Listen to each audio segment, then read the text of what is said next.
안녕하세요. 즐거운 이야기 속에서 수학의 재미를 찾아보는 수다학입니다. 아이들이 수학을 왜 배워야 하냐는 질문을 하면 정말 뾰족한 대답을 줄 수 있는 부모님들이 그리 많지 않을 것 같은데요. 오늘 아주 특별한 분을 모시고 이 질문에 대한 아주 정확한 답을 함께 들어보도록 하겠습니다. 자, 오늘의 게스트 분들부터 먼저 소개해 드릴게요.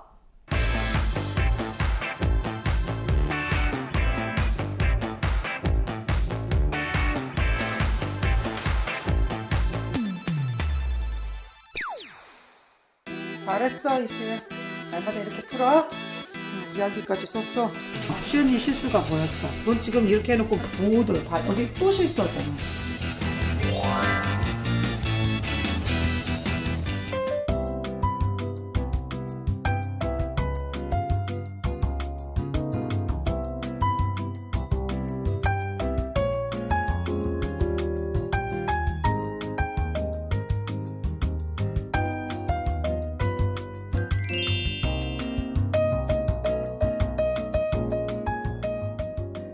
왠지 모를 이 훈훈한 기운이 뭔가 했더니 바로 김희진 선생님 옆에 오늘 특별한 오늘의 게스트가 나와 있습니다. 네.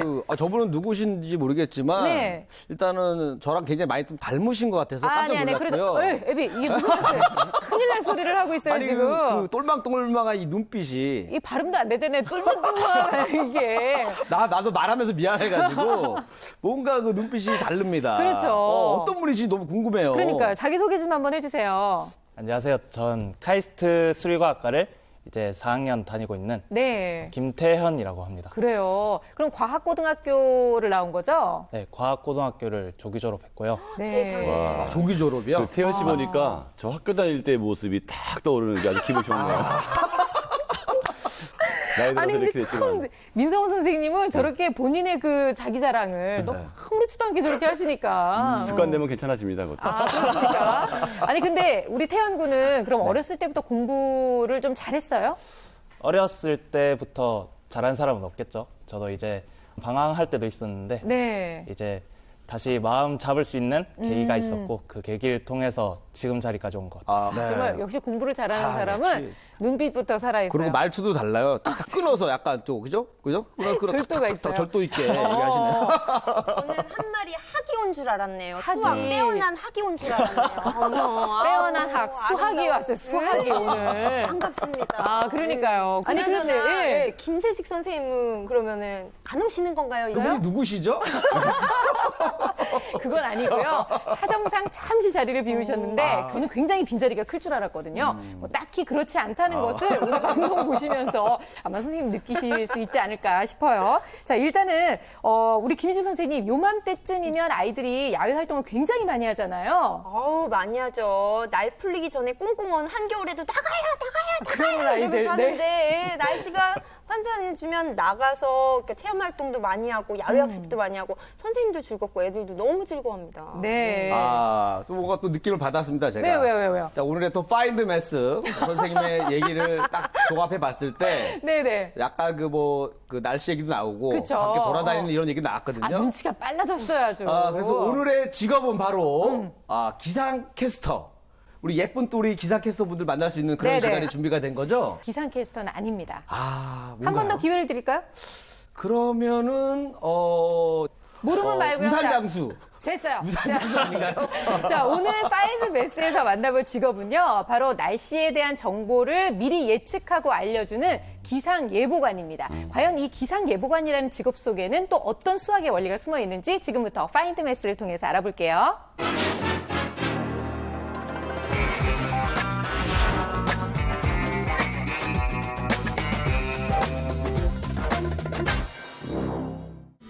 날씨는 우리의 삶에 많은 영향을 미칩니다. 하루를 시작할 때 어떤 옷차림을 해야 할지, 우산을 들어야 할지, 그리고 어떤 신발을 신어야 할지 고민될 때 우리는 일기예보를 확인합니다. 일기예보란 현재의 날씨를 기준해 미래의 날씨를 과학적인 방법으로 예측하고 공식적으로 알리는 것을 말하는데요. 일기예보는 어떻게 만들어지며 어떤 과정을 통해 우리에게까지 전달되는 걸까요? 그 궁금증을 풀기 위해 오늘 파인드 매스에서는 일기예보의 중심, 기상예보관에 대해 알아보겠습니다. 네, 하늘을 보고 날씨 예측을 하는 기상예보관 한상은입니다. 기상예보관은 어떤 일을 하는 사람들일까요? 기상예보관이 근무하는 기상예보팀. 기상예보관은 이곳에서 하루 4번 열리는 화상회의를 통해 국가기상센터를 중심으로 전국 일기 현황을 모아 기상예보 및 특보를 결정합니다. 조금 더 자세히 알아볼까요? 네, 기상예보관은 어떤 일을 하는 건가요?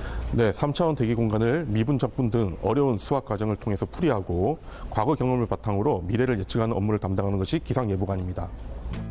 기상예보관은 다양한 관측 장비를 통해 관측된 기압, 기온, 풍향, 풍속, 습도, 강수량 등 14개 요소의 일기자료들과 우리나라의 땅, 바다, 대기, 그리고 우주까지 입체적으로 관측해 자료를 분석한다는데요. 정말 대단하죠? 기상 관측 장비들은 자동화된 시스템으로 운영이 현재 되고 있고요. 그 시스템에서 나온 자료들은 기온, 이슬점 온도 등이 이제 관측이 되고 그것은 네트워크를 통해서 슈퍼컴퓨터에 들어가게 되면은 계산이 된 예측 결과들이 나오게 됩니다. 이렇게 실시간 수집된 기상 정보는 바로 슈퍼컴퓨터에 입력되고 슈퍼컴퓨터는 수치예보 모델을 이용해 기상 예보를 출력합니다. 이 과정에서 수학 원리가 사용되는데요. 바로 대기 방정식입니다. 대기는 공간 개념이기 때문에 3차원 좌표를 사용해 계산하는데요. 이때 미분과 적분 등 다양한 수학식이 사용된답니다. 기본적으로 이 대기의 어떤 구조, 그다음에 그 구조를 바탕으로 해서 미래를 예측하는 업무를 하고 있기 때문에 기본적인 그런 대과학적 지식과 수학적 해석이 없어서는 수치 모델에 있는 결과를 해석하기도 힘들고 또 그래서 따라서 미래도 예측하기 힘들기 때문에 기본적으로 과학적 지식, 특히 수학적 배경이 바탕이 돼야 됩니다. 아무리 많은 자료라도 슈퍼컴퓨터를 통하면 복잡한 방정식을 빠른 시간 내에 처리해 원하는 결과값을 얻을 수 있습니다. 슈퍼컴에서 생산된 제작돼 있는 그 수치 모델 자료를 불러와서 우리가 필요한 자료를 취하고 뽑아내고 이것을 물리적인 수학적인 계산식을 통해서 새로운 자료를 생산하는 과정이라고 볼 수 있는데요. 이때 생산되는 자료들은 슈퍼컴에서 생산되어 있는 수치가 아니라 어떤 그림의 형태로 이제 예보관이 보기 쉽게 가공해주는 과정이라고 할 수 있겠습니다. 이렇게 가공된 자료는 기압, 기온, 습도, 풍향, 풍속 등이 표기된 그래프로 표현이 되는데요. 기상예보관은 이 그래프를 보고 일기 분석을 한답니다. 관측된 결과를 슈퍼컴퓨터에서 계산을 해서 나온 결과값이 이 그림과 같이 이제 표출이 되게 됩니다. 이 그림은 지상에서 풍선을 띄워서 상층의 연직 구조를 이제 계산해내는 방법이 되겠는데요. 이때 같은 일정 고도 간격으로 관측된 결과를 미분과 적분 이런 계산 방법을 통해서 대기 운동 방정식을 계산해내게 됩니다. 우리나라는 산이 많아 지형이 일정하지 않기 때문에 일일이 수치를 대입해야 하는 번거로움이 있습니다. 따라서 조금 더 정확한 데이터 값을 위해 미분, 적분, 방정식 등의 수학 원리는 필수인 셈이죠. 기상예보관은 수학 원리로 작성된 날씨 예상도와 함께 일기도, 위성 사진, 레이더 영상으로 날씨를 예측합니다. 흔히 슈퍼컴퓨터로만 날씨를 정한다고 생각하지만 여러 자료가 필요한 거죠. 예보관은 다양한 통계적 기법을 통해서 과거의 유사한 사례를 찾아냅니다. 이 유사한 사례를 찾아낸 후 학습을 통해서 최종 예보를 생산하게 되는데 이때 예보관의 판단이 대단히 중요하게 됩니다. 기상예보를 결정하는 것은 결국 기상예보관의 경험, 즉 자료를 분석하고 통계 수치를 확인해 내리는 기상예보관의 판단입니다. 따라서 기상예보관은 반드시 수학적 사고력을 가져야 합니다. 현재 일기도가 생산되면은 이 과거 사례를 검출하는 이 시스템을 통해서 가장 높은 확률로 나온 그런 자료를 누르게 되면은 과거 사례, 가장 유사한 사례들이 일기도들이 이제 검출이 돼서 표출되는 그런 시스템이 되겠습니다. 이러한 과정을 거쳐 생산된 일기예보는 전송 프로그램을 통해 방송사, 관공서 등 유사기관에 실시간으로 전송됩니다. 우리가 편하게 사용하는 애플리케이션에 활용되는 일기예보도 모두 이런 과정을 통해 만들어진 거랍니다.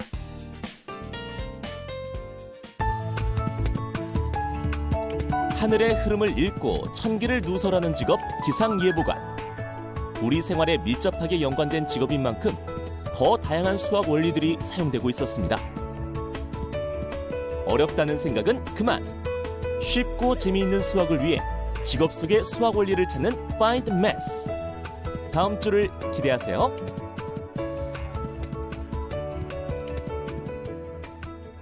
아마 많은 사람들이 매일 아침 빠지지 않고 찾아보는 게 바로 오늘 하루의 일기예보일 것 같은데요. 그런데 정말 이렇게 많은 수학의 원리가 숨어 있는 줄은 미처 몰랐어요. 근데 사실 따지고 보면 우리가 알고는 있지만 이게 수학일까라고 생각했던 그런 부분들이 참 많았던 것 같은데요. 선생님, 우리가 몰랐던 그 수학 원리 다시 한번 좀 정리 좀 해주시겠어요?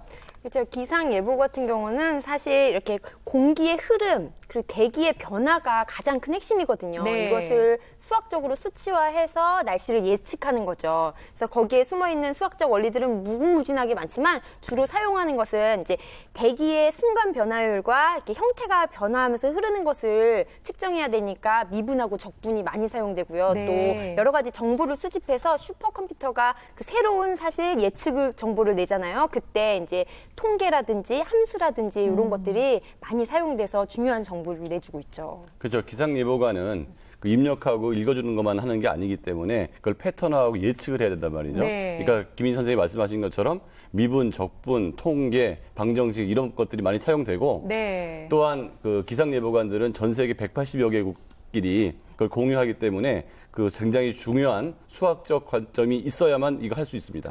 많이 놀랐어요. 제가 그동안 봐왔던 슈퍼컴퓨터는 우리 동네에 있는 슈퍼컴퓨터만 봤는데 그게 뭐예요? 슈퍼에서 쓰는 컴퓨터 그런 것만 보다가 정말 이게 제대로 된 슈퍼컴퓨터는 처음 봤는데 네네. 좀 깜짝 놀랐고요. 근데 또 하나 또 놀란 건 뭐냐면 이 슈퍼컴퓨터가 이 분석한 거를 또 가지고 이 예보를 하는 우리 기상 예보관은 네. 이 슈퍼컴퓨터보다 더 뛰어난 게 아닌가 이런 생각을 했습니다. 네. 뛰어납니다. 그리고 우리나라는 예로부터 이런 기상 예보 쪽으로 엄청 뛰어났어요. 그렇죠. 신라 시대에 보면은 첨성대가 그때 당시부터 벌써 날씨를 예측했고요. 또 조선 시대 치구기 같은 거 보면 강수량을 측정해서 농사에 네. 이용하고 굉장히 나라를 발전하는데 여러모로 활용됐지 않습니까? 그러니까 이런 기술들은 유럽에 비해서 10년도 아니고 20년도 아니고 50년도 아니고 100년도 아니고 200년이나 앞선 거예요. 대단한 기술입니다. 우리나라 아주. 오늘 많이 네. 업되셨는데 혹시 그러니까요. 거기 태영군 때문에 그러신 태영군 건지. 때문에 그러신 거다 이해해드리도록 해요. 그렇다면 우리가 영상에서 본 원리 말고도 또 이외의 그 수학 원리들이 있을 것 같은데 우리 태영군이 좀 알려주세요. 이제 날씨를 예측하려면 일기도가 네. 가장 먼저 보이잖아요.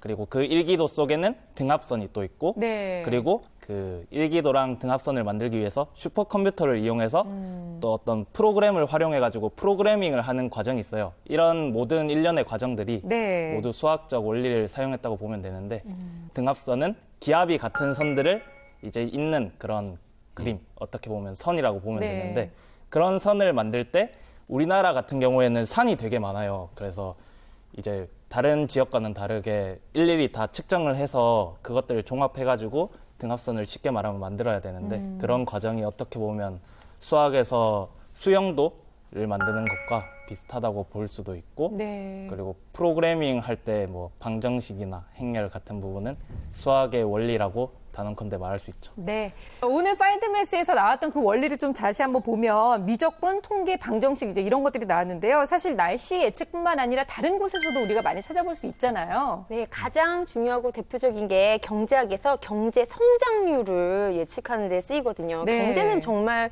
거의 모든 사회의 핵심이잖아요. 그래서 과거의 사례와 또는 수치들을 비교해서 앞으로 경제 성장이 어떻게 될 것인지를 수치화해서 정확하게 그런 비율과 미래 예상 척도를 제공해 줄 수 있습니다. 경제 성장률이 그 기준연도 GDP 분의 기준연도 GDP 빼기 비교연도 GDP 퍼센트가 나오는 거잖아요. 제가 네. 경제학과 나왔잖아요.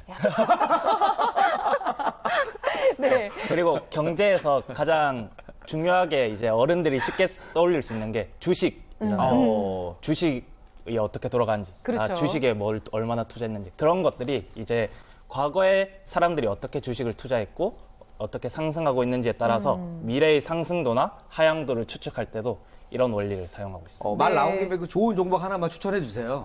왜 잘할 것 이래요? 같아. 나중에 따로 연락 주시면 그렇다면 기상예보관이 되기 위해서는 어떤 전공을 택해야 되는지도 궁금하고요. 또 다른 이제 관련 직종들 그리고 진로 궁금해요. 네, 선생님. 가장 기본적인 과는 뭐 기상학과, 나중에 뭐 천문학과 이런 말들이 들어간 과고요. 그다음에 지질학과나 수학과, 통계학과도 같은 계열을 볼 수 있고, 네. 약간 인문학 쪽에서는 이제 지리학과 이런 쪽도 기상예보관하고 연결이 되고요. 그런 전공을 했던 사람들이 반드시 기상예보관만 되는 게 아니고 국가재난처 같은 데 들어가서 그 큰 재난이 왔을 때 어떤 식으로 우리가 대응을 해야 되는지, 그 재난의 강도는 어느 정도인지 이런 것들도 비슷한 업종이라고 볼 수 있습니다. 네. 자, 오늘 파인드매스에서는요, 이렇게 기상예보관에 관련되어 있는 수학의 원리 함께 찾아봤습니다. 직업 속에 숨어 있는 재미있는 수학 찾기 파인드매스 다음 주에도 많이 기대해 주세요.